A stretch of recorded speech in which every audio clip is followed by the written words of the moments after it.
Olá pessoal, tudo bem com vocês? Estou aqui com esse cara extraordinário, Dr. Cristiano Aparecido Diniz, neurocirurgião, casado, pai de 2 filhos, um fofo, um homem incrível. Ele atende no Hospital Carlos Chagas em Guarulhos, atende no Hospital Mandaqui e é dono do Instituto do Cérebro e Coluna aqui em Guarulhos. E vocês pediram e ele aceitou de bate pronto falar com a gente. Para mim é uma honra muito grande, porque eu tenho o Dr. Cristiano como um anjo da minha vida, porque me salvou no momento que eu estava no maior desespero absoluto. Então ele está aqui, direto para vocês, para responder tudo que vocês perguntaram esses dias todos. Eu que agradeço o convite, já que é um prazer, como sempre, minha paciente predileta. Doutor, quais são as causas do tumor de hipófise? O tumor de hipófise, ele não tem uma causa identificada, como, por exemplo, as pessoas às vezes pensam que um trauma físico ou um determinado remédio que foi exposto, que causou o tumor. Não existe essa identificação. Quem tem uma história familiar mais importante, outros familiares, né, mãe, pai, com tumor de hipófise, tem uma chance um pouco maior. Mas, na verdade, o tumor hipofisário, ele é um acontecimento. A pessoa vai ter meio que por um azar, não tem uma coisa que cause. Existe a chance um pouco maior de tumores de outra origem acometer nessa região. O tumor de hipófise ele aparece em uma região chamada célula turca. Outros tumores podem acometer essa região. Alguns deles têm uma incidência maior familiar, mas os tumores hipofisários, propriamente dito, próprios do tecido hipofisário, eles não têm uma causa identificada. Tá, e a gente consegue, através de alguns sintomas, descobrir se a gente tem esse tumor ou não? O tumor hipofisário, ele vai ter alguns sintomas que são decorrentes do hormônio produzido em excesso e alguns sintomas que são decorrentes do crescimento do tumor, crescimento excessivo do tumor. O crescimento do tumor, especialmente em sentido cranial para cima, ele precocemente pode comprimir uma estrutura chamada quiasma óptico, e a característica da compressão do quiasma óptico é um déficit visual, especialmente para a visão periférica. A pessoa perde a capacidade de enxergar dos lados, chamado hemenopsia temporal. É o principal marcador dele, assim, vamos dizer. Os demais sintomas deles são decorrentes de cada tumor, cada hormônio produzido. Difícil sintetizar todos assim. É bem complexo, né? Quando a gente sabe que tem um micro ou um macro adenoma hipofisário, qual que é a diferença deles dois? Micro e macro adenoma é uma coisa exclusivamente dependente do tamanho do tumor. Se ele é menor que 1 centímetro, ele é micro adenoma. Se ele é maior que 1 centímetro, ele é macro adenoma.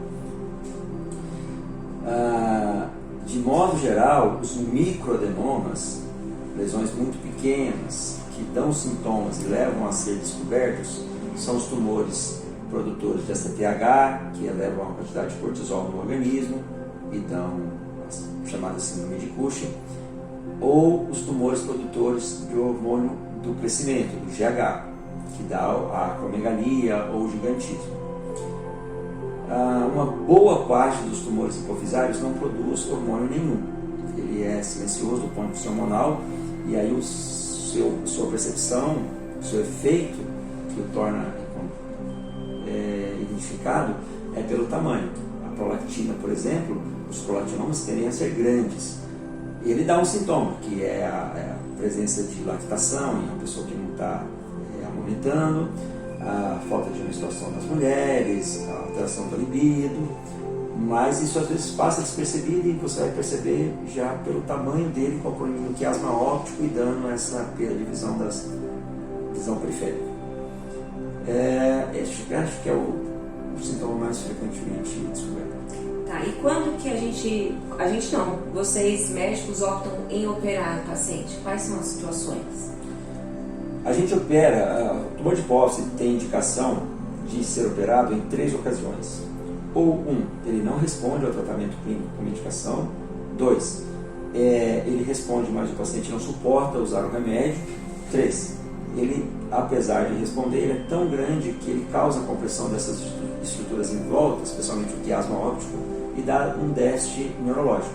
São as 3 indicações clássicas. E aí você tem várias variações. O paciente inicialmente pode responder, depois deixar de responder ao remédio, ou responde e mesmo assim continua crescendo, você acaba tendo que operar por extensão do tumor, pelo tamanho dele. Ou o paciente que não suporta, isso também existe. Tem pacientes que não suportam tomar cabergolina ou por alergia ou pelos seus efeitos colaterais. E aí tem que operar. Acaba tendo que operar. Os efeitos colaterais da cabergolina não são muito importantes em todo mundo, a maior parte dos pacientes suportam bem, mas tem alguns que não suportam muita náusea e não suportam usar. E quando que se usa a radioterapia? A radioterapia só é usado em tumor da região celular quando é uma metástase da região celular, uma metástase de outro tumor na região celular, que pode acontecer. Pode-se usar a radioterapia de um modo geral. Para as lesões da hipófise, do tecido da hipófise, produtor de hormônio, geralmente a radioterapia não tem indicação. A radioterapia tem mais indicação em tumores malignos, cânceres. Os tumores da hipófise, a grande maioria deles, se não todos, da hipófise propriamente dita, são todos benignos. Existe um tratamento chamado radioneurocirurgia, que ele é específico para pequenas lesões, para destruir pequenas lesões, que pode ter sua aplicação em tumores da região celular, da hipófise ou não. Mas a radiocirurgia, de modo geral, nunca é usada. Tá. Ô, doutor, qual que é a diferença de uma cirurgia transfenoidal para aquela cirurgia craniana? Quando que usa uma, quando que usa outra? Os tumores que crescem dentro da célula, da região onde cresce o tumor de hipófise, e que tendem a invadir para baixo, chamado seio esfenoidal, eles são mais abordáveis pela via transfenoidal, quer seja por dentro do nariz, quer seja por baixo do lado, que foi feito em você. Sim. Quando os tumores têm muita extensão para cima na cabeça, especialmente se vai para um lado, aí às vezes é a indicação da cirurgia craniana. O senhor tinha falado a respeito da cabergolina, e bastante gente perguntou, quando eu não posso tomar a cabergolina, existe uma outra medicação que a substitua? Tão eficiente quanto a cabergolina, não. Antes da cabergolina se usava um medicamento chamado bromocriptina, nome comercial de Parlodel. Mas tem mais efeitos colaterais, menor eficiência, então a cabergolina tomou o espaço completamente do Parlodel. Tão eficiente quanto a cabergolina, não temos. É normal sentir dores de cabeça após a cirurgia? Por quanto tempo? É normal.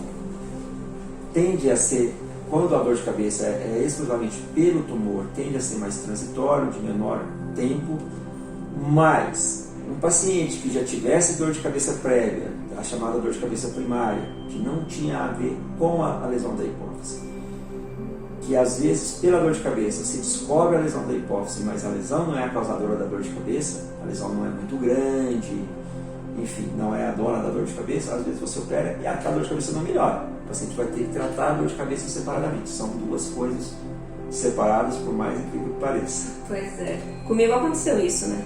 Com você aconteceu isso? Na verdade, eu estava até explicando para o doutor, eu sempre tive dor de cabeça desde muito criança e eu fui diagnosticada com enxaqueca. Então também foi uma coisa muito complicada, até para eu entender a desassociação disso tudo, porque eu continuei com a dor de cabeça e o tumor já tinha sido retirado. Então, às vezes o paciente tem o tumor, tem a dor de cabeça, mas a dor de cabeça não é do tumor. A causa mais frequente da dor de cabeça não é um tumor ou uma lesão dentro da cabeça crescendo. É a dor de cabeça chamada dor de cabeça primária, aquela dor de cabeça que não é decorrente de nenhuma doença. 85 a 90% das vezes a dor de cabeça é uma doença primária, é uma dor de cabeça e pronto. A mais famosa delas é a enxaqueca. O que causa a enxaqueca? É um tumor? Não, não é nada. O paciente tem a dor, não tem nenhuma coisa que seja a causa dela. O paciente que tem dor de cabeça primária, que não é por um tumor, essa dor de cabeça vai acompanhá-lo por muito tempo. Esse paciente pode vir a ter tumor ou não na cabeça. Se ele tiver o tumor na cabeça, por incrível que pareça, são duas coisas separadas. O que é a acromegalia? Ela tem cura? Acromegalia. A acromegalia é o quadro clínico no qual o paciente apresenta um grande crescimento de apêndices, mãos, pés, nariz, queixo, às vezes orelha. É esse crescimento que chama acromegalia. Ele é sempre por tumor de hipófise? Não, existem outras causas. Quando ele é decorrente de um tumor de hipófise, produtor de hormônio do crescimento, o tumor de hipófise que produz hormônio de crescimento, se acontece na criança, a criança sofre uma coisa chamada gigantismo, ela fica muito alta, muito grande. Mas se acontece no adulto, que já encerrou seu crescimento, aí ela cresce os apêndices, ela cresce as mãos, os pés, o nariz, o queixo e as orelhas. E isso aí não reverte, né? Isso não reverte.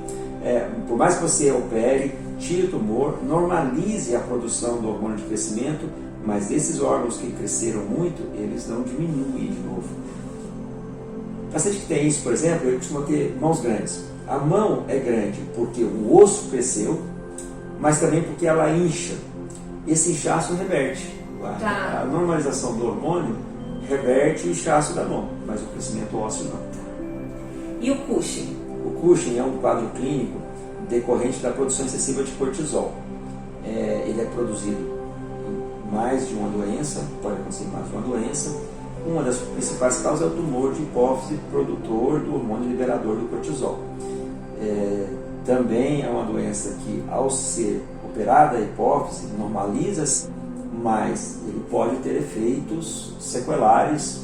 Se a pessoa passou muito tempo com a alta produção de cortisol, ela pode ter efeitos que não necessariamente reverter, não. Ela vai ter alguns efeitos que vão deixar de acontecer, mas algumas sequelas podem ficar.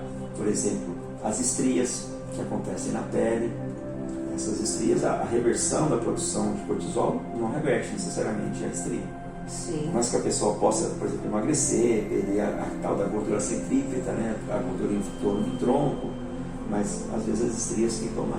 Na verdade, esse é um caso bem delicado, é um assunto bem delicado, porque é unânime o ganho de peso excessivo num espaço curto de tempo. Algumas pessoas conseguem até emagrecer um pouco, mas a maioria tem muita dificuldade. A reversão completa, assim, perder aquelas células adiposas todas que a pessoa desenvolveu durante o período de doença, é difícil acontecer. Sobre diabetes insípidos, tem cura, tem efeito colateral no organismo? O diabetes insípidos, ele é mais uma consequência do tratamento, ou pode ser também do sangramento que acontece dentro da hipófise. Ele decorre da falta de produção de um hormônio chamado hormônio antidiurético, e a pessoa que ou sofreu um sangramento dentro da hipófise, ou pela cirurgia houve uma lesão hipofisária e a hipófise deixou de produzir esse hormônio antidiurético, ele vai tender a eliminar grande quantidade de água livre pela urina, e tem tratamento para isso. A maioria dos pacientes, com o tempo, acaba revertendo total ou parcialmente esse diabetes insípidos.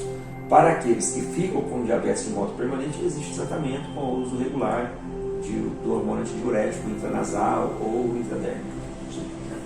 É normal ou é verdade falar que a diabetes insípidos causa problemas cardíacos? Não que eu conheça, assim.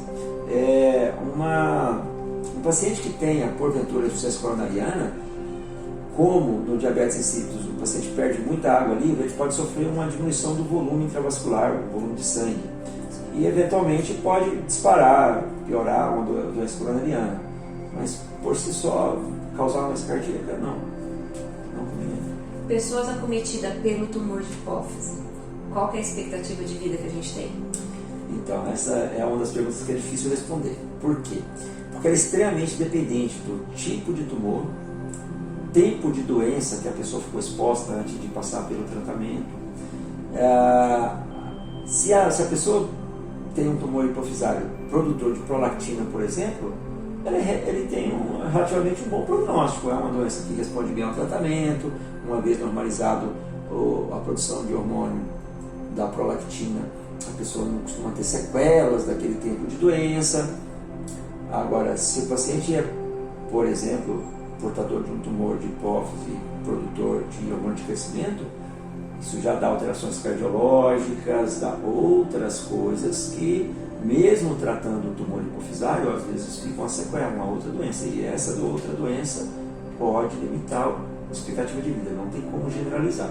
O tumor de hipófise tem tantos anos de sobrevida, né? Extremamente dependente do tipo de hormônio produzido pelo tumor. Aí uma pessoa cometida por essa doença, de quanto em quanto tempo tem que fazer exames de acompanhamento?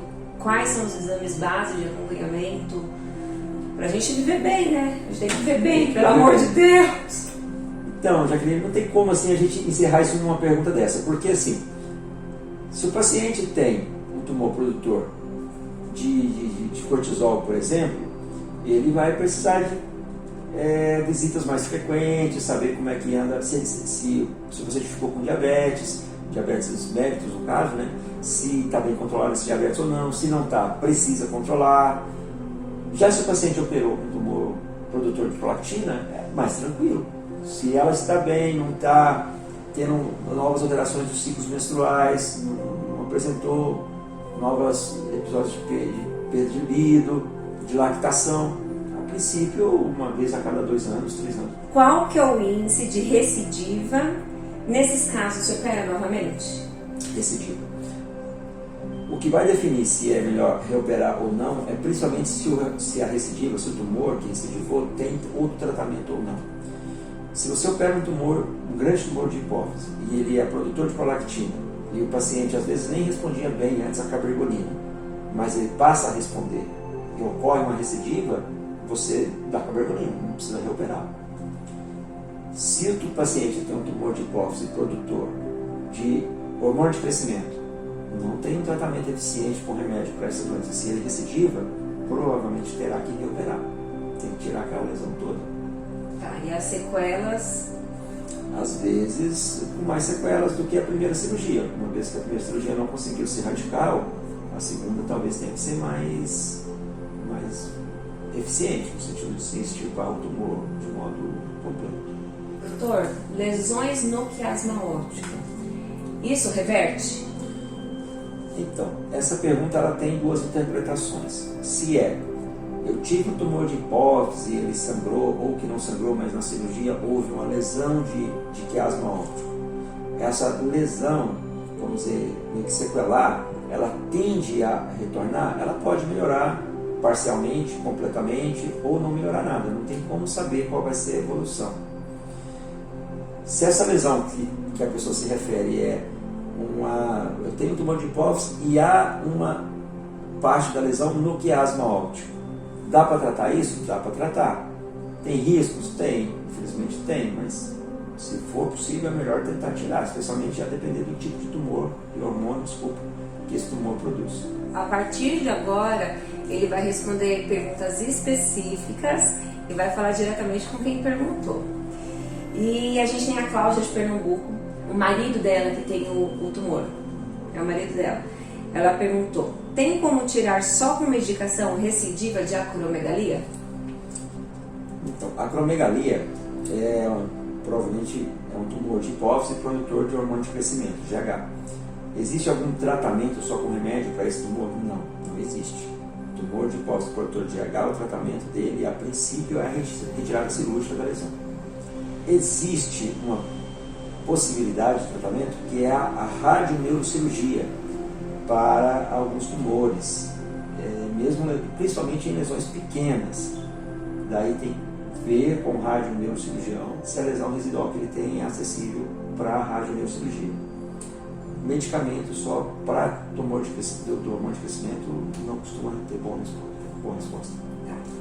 A Ana Rios de Osasco, São Paulo, perguntou: operei e tenho tecido residual na haste com 1,7 centímetros.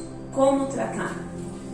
Bom, nessa situação a primeira coisa é definir este resíduo tumoral. Ele produz algum hormônio? Se produz, qual? Porque se ele é produtor de prolactina, a primeira coisa é tratar com cabergolina. Se ele não produz hormônio nenhum, eventualmente é melhor só acompanhar, porque a haste da hipófise é uma região bem delicada. cirurgias nesse local pode levar a sequelas por exemplo, da concentração urinária, do diabetes insípidos, que às vezes é bem difícil de conseguir compensar. Se ele produz um hormônio, esse hormônio é clinicamente importante, precisa operar, a depender do tipo de hormônio, é reoperar. Agora a gente vai para a pergunta da Daiane, do Ceará. Posso engravidar tomando cabergolina? A cabergolina, uma vez que ela inibe a ação da prolactina, ela é uma medicação que ela permite, ela torna possível que a mulher engravide. Eu posso continuar usando o remédio uma vez que eu engravido? Aí é variável. Por quê? Não existe testagem adequada da segurança da cabergolina em uma gestação humana. Já foi feito em animais, aparentemente não tem efeitos, mas no ser humano não existe esse trabalho provando isso, e virtualmente ele é impossível de ser realizado pelas consequências éticas envolvidas no trabalho desse, que envolveria você dar esse remédio a pessoas grávidas doentes e a pessoa grávida não doente para ver se isso causa um efeito no feto, um efeito que depois você nem tem como reverter, quer dizer, não tem como fazer um trabalho como esse. Não, mas nenhuma ia querer, nenhuma ia aceitar. Então, esse trabalho virtualmente não será feito. A Jaqueline, de Sorocaba. Só xará. Quais as possíveis complicações da cirurgia? Preciso operar de um lipoma na perna. Posso operar antes da hipófise? Bom, as complicações da cirurgia são várias. Eu acho que a mais frequente é o diabetes insípido, a dificuldade de concentração de urina, falta de hormônio antidiurético. Também tem infecções que podem acontecer, fístula licórica, são as complicações mais frequentes. Posso operar o lipoma na perna antes de operar a hipófise? Depende. Se você tiver um tumor hipofisário, por exemplo, produtor de prolactina, que não tem nenhum efeito clínico sobre você está clinicamente bem, não está hipertensa, não está diabética, virtualmente pode. Não necessariamente você precisa operar a hipófise antes. Já se você tiver um tumor hipofisário produtor de um hormônio com efeitos clínicos, clinicamente você não está bem, provavelmente você vai ter que operar a hipófise antes de operar esse lipoma. Essa medida serve para qualquer outro tipo de cirurgia secundária. A Denise, de Mato Grosso do Sul, perguntou: a parte da hipófise que foi para a biópsia acusou ACTH. O que ficou continua produzindo esse hormônio? Isso pode virar Cushing? Bom, o tumor hipofisário produtor de ACTH, geralmente ele é um microadenoma e não raramente o tratamento cirúrgico para ele consiste na retirada de uma metade da hipófise. Então eu vou interpretar que você foi operada, tinha um microadenoma, tiraram uma metade da hipófise. A outra metade que ficou, ela produz ACTH? Sim, o ACTH mammal que você precisa. Produz em excesso como tumor? A princípio não, produz o tanto natural que o seu corpo necessita. Eu posso desenvolver um novo tumor nessa hipófise que ficou e ele vir a produzir ACTH em doses mais altas e eu precisar de nova cirurgia? Virtualmente é possível. Pouco provável que isso aconteça, mas poder pode. E aí pode desenvolver o Cushing novamente. Pode desenvolver o Cushing novamente. A Daiane, de Goiás. Tenho 34 anos e vai fazer 2 que fiz a cirurgia. A menstruação não veio ainda. Qual exame tenho que fazer ou devo procurar uma gineco? Deve procurar a gineco.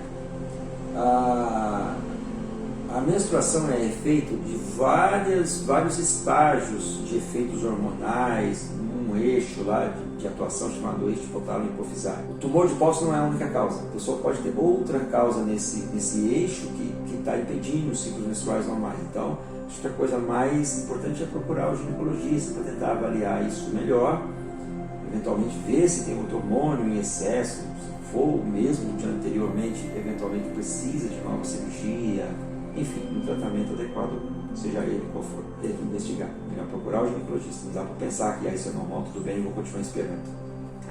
2 anos é um tempo suficiente. Geralmente em 6 meses, 8 meses a pessoa readquire. Pode demorar um pouco mais, mas geralmente ela readquire nesse tempo. A Helena de Macapá perguntou: tem algum alimento que piora os sintomas de dores de cabeça? Eu posso tomar vinho? Bebida alcoólica no geral. Bom, a dor de cabeça, como eu já falei, ela pode ser primária. O que é isso? Aquela dor de cabeça que ela acontece, faz sofrer, mas ela não tem uma coisa por trás, ela não é secundária a uma doença, ela é uma dor de cabeça e pronto. A causa mais comum, mais famosa, é a enxaqueca. Não é a única, nem é a mais frequente, na verdade, a enxaqueca. Bom, o paciente que tem dor de cabeça primária crônica, ele geralmente ao longo da vida ele percebe que algumas atitudes dele fazem ter crise de dor de cabeça. E o uso de álcool é um dos mais frequentes. Dentre outros, nós temos sono insuficiente, cansaço, estresse, alguns alimentos. A pessoa vai percebendo isso. Se o seu caso é uma dor de cabeça primária e você, coincidentemente, depois apareceu com um tumor de hipófise, ou se você não tinha nenhuma dor de cabeça e desenvolveu dor de cabeça depois da cirurgia da hipófise, que também pode acontecer, e você percebe que quando consome álcool tem dor de cabeça, é necessário que você se afaste dele. Porque por mais que você trate a dor de cabeça toda vez que você bebe, a chance é que você tenha dor de cabeça. Agora, se você já tomava vinho, não tinha dor de cabeça nenhuma, a dor de cabeça não é relacionada ao uso de álcool ou outra bebida, não necessariamente você está impedido de tomar vinho. Comidas ácidas é a mesma coisa? Pode dar ou não dar dor de cabeça? É relativo? É o mesmo raciocínio. Algumas pessoas relacionam muito com tomate, né? Assim como tem gente que quando come tomate tem dor de cabeça, tem gente que não tem. Esse que não tem pode comer tomate à vontade. A Elaine de Suzano, São Paulo, perguntou: como saber se a cabergolina está fazendo efeito? Bom, você vai saber primeiro se o efeito clínico do excesso de prolactina se resolveu, como por exemplo parou a lactação, melhorou a libido, enfim, se o efeito que você tinha melhorou. Ou, em outro modo, também medir a prolactina no sangue, ver se ela está controlada. A Daiane, do Pará, falou: ainda tenho secreção nas mamas e dosagem de prolactina normal. O que pode estar acontecendo? Tem que dar uma olhada nas mamas, ver se está tudo bem com elas, se não tem nenhuma lesão produtora de leite fora de período de amamentação, alguma estrutura alterada na mama. Porque se a lactação era exclusivamente dependente de prolactina alterada, operou a prolactina, normalizou, para a lactação interromper. A Elma do Acre perguntou: é normal tratar um adenoma de 1,6 centímetros e prolactina de 80 com antidepressivo para controlar a ansiedade? Bom, as lesões hipofisárias não são produtoras de ansiedade. Então, é mais provável que você já tivesse uma certa ansiedade e o fato de se perceber, se reconhecer doente, disparou essa ansiedade. É normal você tratar a ansiedade com antidepressivo e acompanhar o tumor? O tumor não tem nada a ver com a ansiedade, mas é preciso tratar a ansiedade enquanto acompanha o que vai acontecer com o tumor. O uso do antidepressivo trata a ansiedade, trata o tumor ou a prolactina? Não. Uma coisa não tem a ver com outra. Provavelmente o seu médico está lhe dando o remédio para tratar a sua ansiedade, enquanto ele acompanha e vê o que fará com a lesão da hipófise. Doutor, alguns dos hormônios que ficam descontrolados a partir do tumor, eles podem causar uma reação de depressão ou não? Mais comum é quando você consegue controlar ou ocorre uma grande baixa de vários hormônios ao mesmo tempo, às vezes dá sintoma depressivo. Principalmente controle do hormônio de crescimento e também do cortisol. Controle do tumor produtor da CTH, eventualmente o paciente faz alguns sintomas sugestivos de depressão. E a última pergunta é da Rosilane, ela é do Ceará. Ela perguntou: quem tem microadenoma pode desenvolver outras doenças como Cushing? Pode. O microadenoma, o tumor hipofisário produtor de aumento de cortisol, que é a doença de Cushing, via de regra ele é um microadenoma. De modo geral, ele dá sintomas quando ele ainda é muito pequeno. Então, quando um paciente tem síndrome de Cushing e for por tumor de hipófise, geralmente vai ser um microadenoma, lesão pequenininha. A gente respondeu todas as perguntas que vocês mandaram, ainda meti o bedelho aqui, falei mais um monte de coisa que estava vindo aqui na cabeça. Então eu agradeço, em nome de todo mundo que sofre disso, mas que vive lutando. Obrigada. Por nada, imagina, é um prazer e acho que sempre tem que tentar incentivar. Essa sua ideia foi muito boa, é muita gente que tem dúvidas, que tira dúvidas nessa situação, né? Mas a gente sabe que tem muita gente que tem várias dúvidas que nem sempre vai ser esclarecida, então eu acho que vale muito a pena. Quem quiser se tratar com o senhor, como é que faz? Tá, eu vou deixar aqui fixado o telefone dele, todos os contatos, já falamos lugares que ele atende, então precisar só correr e ligar. Obrigada, doutor. Obrigado, eu que agradeço. Tchau, tchau para todo mundo. Tchau, gente.